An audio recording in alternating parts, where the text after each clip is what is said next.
नमस्कार, मैं हूँ रोहन। आप सभी का स्वागत है न्यूज गुरु पर। आप सभी से अनुरोध है कि न्यूज गुरु को लाइक करें, सब्सक्राइब करें और नोटिफिकेशन बेल दबाएं। आज रहस्यों की दुनिया में हम सफर करेंगे। आज हम मनोहर और रहस्यमय खबरों की ओर बढ़ेंगे। सुलझाए न गए पहेलियों से लेकर अतीत से जुड़ी अजीब घटनाओं तक हम सभी रहस्यों का पर्दाफाश करेंगे। न्यूज गुरु पर एक रहस्यमय सफर के लिए तैयार रहें। चलिए इस सफर का आरंभ करते हैं।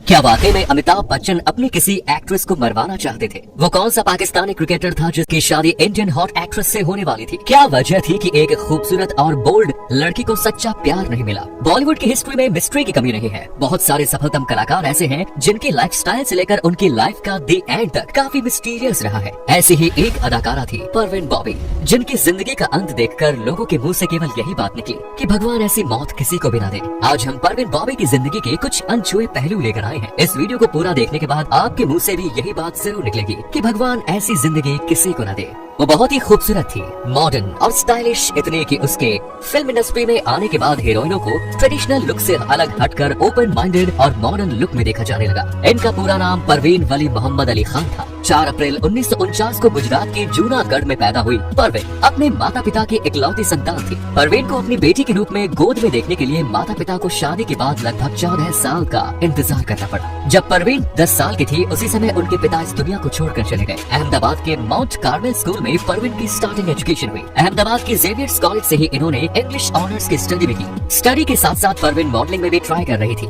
एक बार जब परवीन बॉबी मिनी स्कर्ट के वेस्टर्न आउटफिट में सिगरेट की कश लगा रही थी, तभी फिल्म निर्माता और निर्देशक BRS इसारा की नजर उन पर पड़ी। उन्होंने परवीन को अपनी अपकमिंग फिल्म चरित्र में फीमेल लीड रोल के लिए कास्ट कर लिया। इस फिल्म में उनके अपोजिट काम कर रहे थे अपने जमाने के क्रिकेटर रहे सलीम दुर्रानी। इसे परवीन की किस्मत कहे या खूबसूरती का जलवा, फिल्म चरित्र के फ्लॉप होने के बाद भी सलीम दुर्रानी तो वही रहे, लेकिन परवीन बॉबी सफलता के नए नए पायदान पर चढ़ती चली गयी। साल 1974 में जब वो अमिताभ बच्चन के अपोजिट मजबूर फिल्म में दिखाई दी तो उनके करियर को जबरदस्त बूस्ट मिला। ये वो दौर था जब उस वक्त की बॉलीवुड हसीनाएं अमिताभ बच्चन के साथ काम करने की हसरतें पाला करती थी। उस समय परवीन बॉबी को अमिताभ बच्चन के साथ लगातार फिल्में न केवल मिल रही थी बल्कि वो फिल्में हिट भी हो रही थी। शान, कालिया, काला पत्थर, सुहाग, अमर अकबर एंथनी, नमक हलाल, ये कुछ उन चंद फिल्मों के नाम हैं जिन्होंने फिल्म इंडस्ट्री में अमिताभ बच्चन और परवीन बॉबी की जोड़ी को हिट से सुपर हिट बना दिया। लोग तो इन दोनों के बीच अफेयर की भी चर्चा करने लगे। परवीन बॉबी का पहला प्यार एक पाकिस्तानी पायलट था जो पाकिस्तान इंटरनेशनल एयरलाइंस में काम करता था। उसका नाम जमील था और वो परवीन का रिश्तेदार भी था। दरअसल उस समय परवीन बॉबी कॉलेज में पढ़ रही थी, उन्हें जमील से प्यार हुआ और बात दोनों की शादी तक पहुंची। इन दोनों की सगाई भी हो गई थी, लेकिन साल 1971 में जब भारत पाकिस्तान का युद्ध हुआ तब उस दौर में परवीन की मां ने इस शादी पर एतराज कर दिया और इनकी शादी यहीं टूट गई। इसके बाद परवीन की लव लाइफ में एंट्री हुई बॉलीवुड के विलेन डैनी डेंगजोपा की। ये दोनों लव बर्ड्स एक दूसरे के साथ बिना शादी किए हुए 4 साल तक लिव इन रिलेशनशिप में रहे।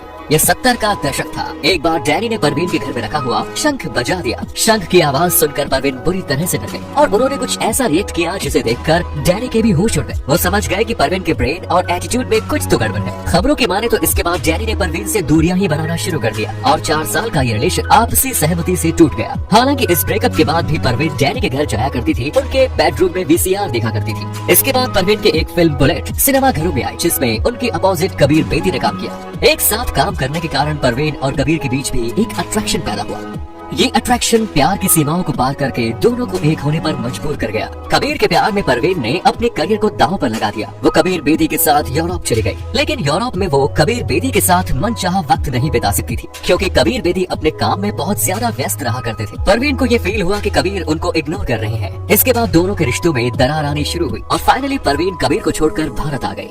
इसके बाद साल 1977 में परवीन की जिंदगी में चौथा प्यार और चौथे आदमी के रूप में महेश भट्ट की एंट्री हुई। इसे कोइंसिडेंस ही कहेंगे। परवीन की जिंदगी में जितने भी लोग आए सभी शादीशुदा थे। उस समय महेश भट्ट एक फिल्म मेकर के तौर पर स्ट्रगल कर रहे थे, सफलता हासिल करने की कोशिश कर रहे थे, लेकिन उस दौर में परवीन बॉबी का करियर अपने पीक पर था। महेश भट्ट ने अपनी पत्नी लॉरेन और पूजा को छोड़कर परवीन बॉबी के साथ उनके घर में रहना शुरू कर दिया। जब महेश भट्ट परवीन के साथ रहने लगे तो उन्हें इस बात का एहसास हो गया कि परवीन की लाइफ नॉर्मल नहीं है, उनके साथ कुछ तो एबनॉर्मल है। साल 1979 में दीवार फिल्म की शूटिंग चल रही थी। इस शूटिंग के दौरान घटी एक घटना के बारे में महेश भट्ट बताते हैं कि अचानक परवीन ने अपने हाथ में चाकू लिया और ये कहना शुरू कर दिया कि यहाँ तो उसे मारने की साजिश चल रही है। ऊपर टंगा हुआ झूमर उसके ऊपर ही गिराने की प्लानिंग है। इसी तरह की बातें करते हुए परवीन ने महेश भट्ट का हाथ पकड़ा और वहाँ से बाहर लेकर चली गई। दिन ब दिन परवीन की तमाम हरकतें बढ़ती जा रही थी। एक बार परवीन बॉबी महेश भट्ट के साथ कार से कहीं जा रही थी। अचानक उन्होंने कार का दरवाजा खुला और ये कहना शुरू कर दिया कि इस कार में बम रखा हुआ है। उनकी इस हरकत से महेश भट्ट भी हैरान रह गए। परवीन बॉबी के मन में ये डर बैठा था कि कोई उन्हें मारना चाहता है। जब डॉक्टर को दिखाया गया तो डॉक्टर ने बताया कि उन्हें सिजोफ्रेनिया नाम की बीमारी है।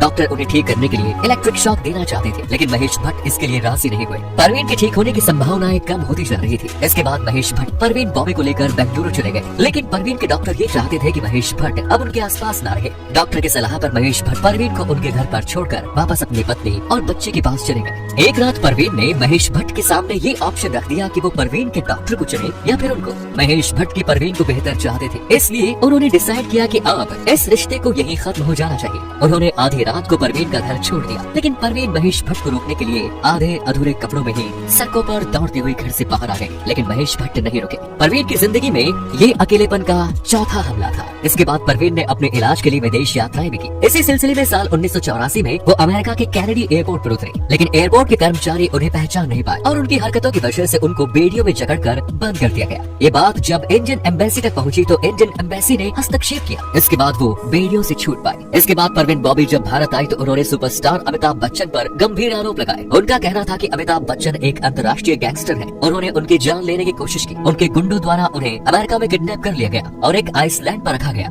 वहाँ उनके कान की सर्जरी करके एक चिप लगाई गई थी, जिससे कि अमिताभ बच्चन उन पर हमेशा नजर रख सके। उन्होंने इस तरह के आरोप इंटरव्यू के दौरान लगाए। जब उनके घर की बिजली चली जाती थी तो इसकी साजिश का आरोप भी वो इंटरनेशनल गैंग पर लगाया करती थी। इतना ही नहीं, खुद को मारने के लिए उन्होंने साजिश रचने का आरोप बिल क्लिंटन, अल गोर, प्रिंस चार्ल्स, रॉबर्ट रेडफोर्ड जैसी वर्ल्ड फेमस हस्तियों पर भी लगाया। ये तमाम आरोप बिना किसी सबूत के लगाए गए थे। इसके बाद लोगों के मन में परवीन बॉबी को लेकर सिर्फ सिंपैथी रह गई थी, जिसे वो मन में तो कह सकते थे, लेकिन कोई भी परवीन से मिलना नहीं चाहता था। पड़ोसियों ने देखा कि परवीन बॉबी के दरवाजे पर 3 दिन के दूध के पैकेट और अखबार पड़े हैं। जब उन्होंने पुलिस को फोन किया तो पुलिस आई।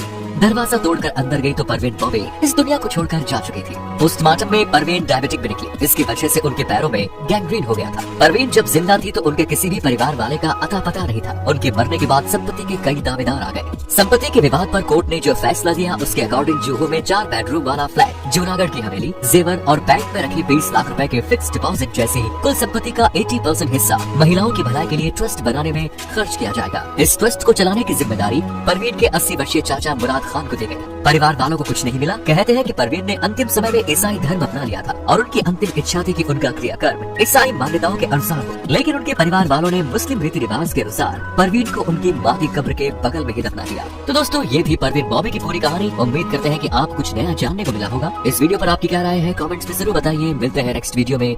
न्यूज गुरु से जुड़े रहने के लिए धन्यवाद।